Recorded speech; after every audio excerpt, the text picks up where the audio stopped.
एक गांव था हरिपुर और उस गांव से एक नदी गुजरती थी। गांव के लोग उस नदी को देवी मानते थे। गांव के लोग आपस में बहुत ही घुले मिले थे। लेकिन कोई और भी था जो सभी गांव वालों से अलग अपनी ही धुन में लगा रहता था। अक्सर उसे एक अजीब सा हवन करते गांव वालों ने देखा था। ओम सिम होम क्रीम श्रीम चामुंडाय विच्चै। ओम सिम होम क्रीम क्रीम चामुंडाय विच्चै। ओम त्र्यंबकम यजामहे। वो किसी से भी बात नहीं करता था। वैभव को कुछ समय से क्या हो गया है? हमेशा अकेला अकेला रहता है। मैंने तो कई बार रात को उसे कुछ अजीब हरकतें करते हुए देखा है। मैंने भी देखा था उस रात। बिल्कुल अंधेरा था और वैभव उस पीपल के पेड़ के नीचे कुछ तंत्रमन टाइप। मैं तो बहुत ज्यादा डर गया था। मुझे तो लगता है कि ये सब उस लड़की के प्यार की वजह से हुआ है। असल में एक लड़की और वैभव एक दूसरे से बहुत प्रेम करते थे, लेकिन गांव वालों को यह मंजूर नहीं था। उस घटना के बाद ही कई गांव वालों ने वैभव को कुछ अजीब सा मगर डरावना करते देखा था। खैर, गांव वालों ने उन बातों को नजरअंदाज कर दिया और सब उसी तरह चलता रहा। लेकिन एक रात उस गांव में एक अजीब सी घटना घटी। वो मेरे होने वाले पति को मारकर भाग रहा है। वो हत्यारा। क्या हुआ? कहाँ है हत्यारा? पकड़ो पकड़ो उसे, वो हत्यारा। ये घटना ऐसी थी कि लड़का एकदम से बीमार पड़ गया और जब वो होश में आया तो गांव वालों के कई सवाल थे। वो लड़की कहां से आई थी और फिर उसके बाद कहां गई, किसी को नहीं पता। लेकिन वो अपने पीछे कई सवाल छोड़ गई। फिर कुछ ही दिनों के अंतर से ये घटना फिर हुई और इस बार शिकार बने मुखिया जी। घटना के बाद उनको इतना गहरा सदमा लगा कि 2 दिन तक तो वो बोल ही नहीं पाए। फिर जब उनकी आवाज लौटी तो उनकी जुबान पर सिर्फ एक ही लफ्ज था, वैभव। मुझे लगा ही था ये वैभव कुछ तो बहुत ही अजीब कर रहा है। अब तो साफ है। इससे पहले कि वैभव इस गांव के लोगों को कोई और खतरा पहुंचाए, हमें कुछ करना होगा।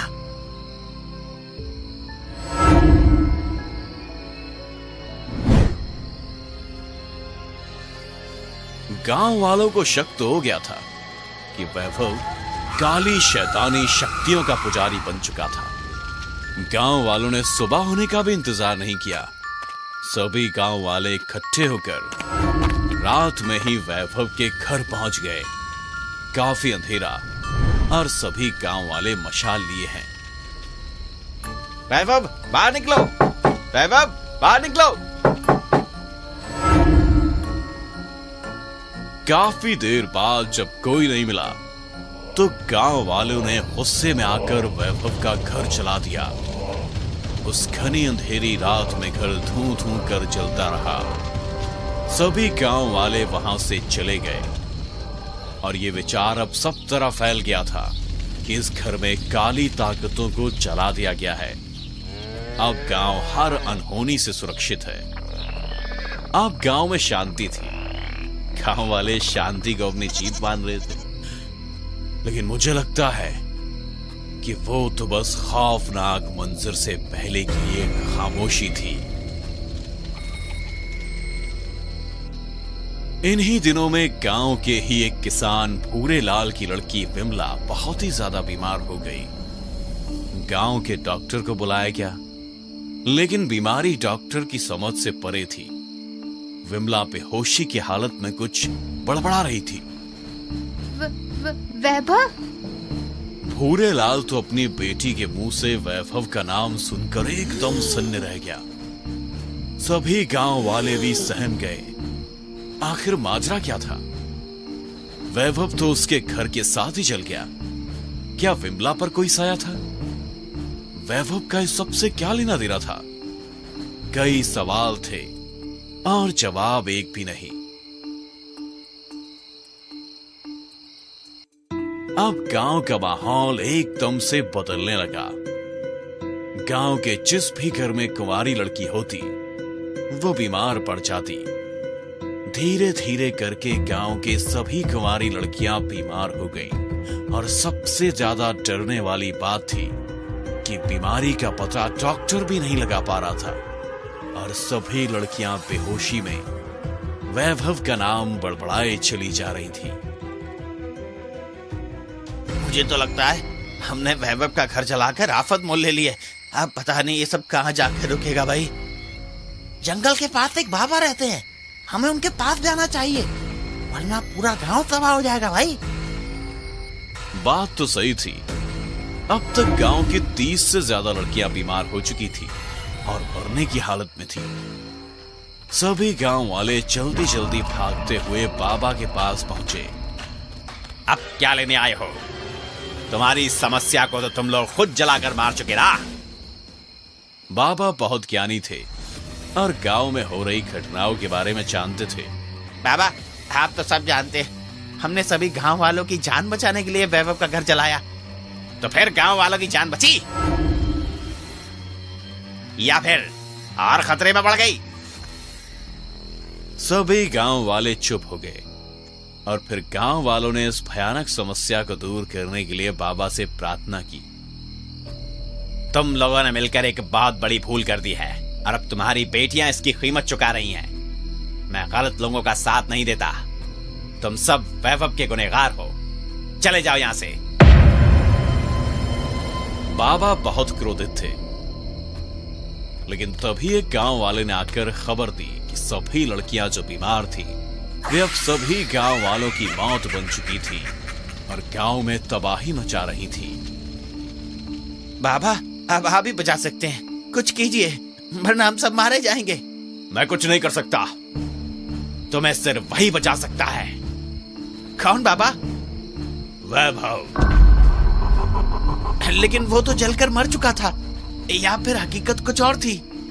अक्सर जैसा दिखाई देता है सच्चाई उससे अलग होती है। वैभव को मैंने ही उस रात जलने से बचाया था। मैंने ही उसे हवन और तंत्र विद्या सिखाई। अब वो काली ताकत बहुत ही ताकतवर हो चुकी है, लेकिन वैभव ही वो इंसान है जो इसका अंत कर सकता है। वैभव वहां आता है और उसका चेहरा आधा जला हुआ है। वैभव को देखकर गांव वाले बहुत चकित हुए। वैभव का चेहरा आधा जल चुका था। सभी गांव वाले वैभव और बाबा के साथ गांव के लिए निकले। गांव का मंजर तो अब एक कब्रिस्तान में बदल चुका था। गांव में इतनी सारी चुड़ैल एक साथ घूम रही थी। लंबे खुले बाल, लाल लाल आंखें, लंबे नाखून और बहुत ही डरावना चेहरा। बाबा ने गांव के बीचों बीच एक हवन की व्यवस्था की और अपने मंत्रों से हवन शुरू कर दिया। थोड़ी ही देर में हवन का धुआं सारे गांव में फैल गया और हवन के धुएं से सारी चुड़ैलें वहां इकट्ठी हो गई। तुम सब क्या चाहती हो? इन गांव वालों का अंत है। जो भी बीच में आया समझो मर गया। लेकिन इन गांव वालों ने क्या किया है? इन गांव वालों ने ही मुझसे मेरे होने वाले पति को छीन लिया। बहुत प्रेम करती थी मैं उससे, मार डाला मेरे वैभव को। सभी ये बात सुनकर दंग थे। और वैभव, तुम कहीं निर्मला तो नहीं? क्या तुम मेरे वैभव? तुम जिंदा हो?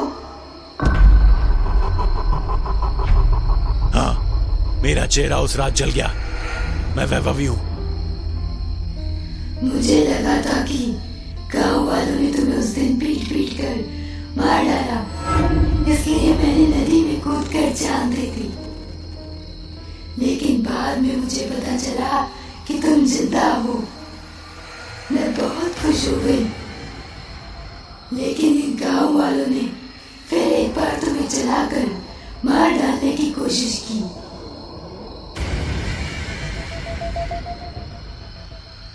अब माहौल शांत हो गया था। चुड़ैल अब उन लड़कियों के शरीरों को तोड़कर अपने असली शरीर में आ चुकी थी। इन गांव वालों ने हम दोनों को अलग किया। मैं सबको खत्म कर दूंगी। नहीं, तुम ऐसा नहीं कर सकती निर्मला। तुम्हारी मौत के बाद मैं भी अपना जीवन खत्म करने जा रहा था, लेकिन बाबा जी ने मुझे बचाया और फिर तंत्र विद्या सिखाई।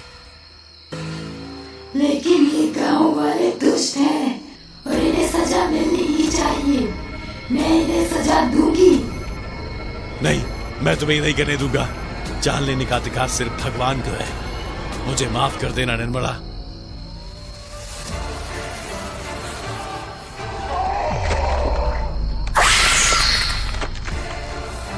वैभव, तुमने भी मुझे धोखा दिया।